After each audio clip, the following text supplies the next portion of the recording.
Hello world, this is RandomFIX, and today I'm going to be showing you how to reset your maintenance required light on a BMW 435i. This happens to be a 2014 435, and this applies to earlier and later models as well. And they know this particular BMW as a F32. So let me show you how to go ahead and get this done. And if you're a first time visiting my channel, please consider subscribing. So for example, I reset the oil on this because I already did it, but I'm going to need to do the front brakes, and I'm going to show you how to do that now.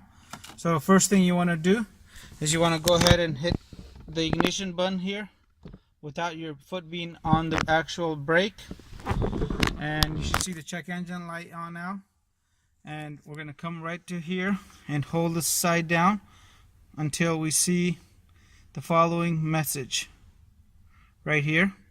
And now you want to hit scroll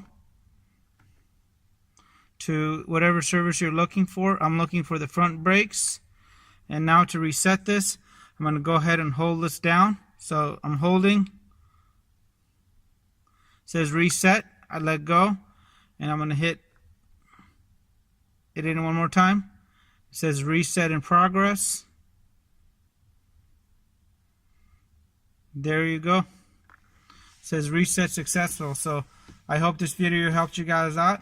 Please leave your comments and your questions below, and check out my other videos on BMWs and helpful tips on how to do simple little things that anybody can do on these BMWs.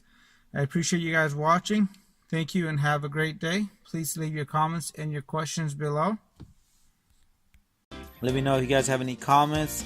Hit the subscribe button, and I really appreciate your continued support.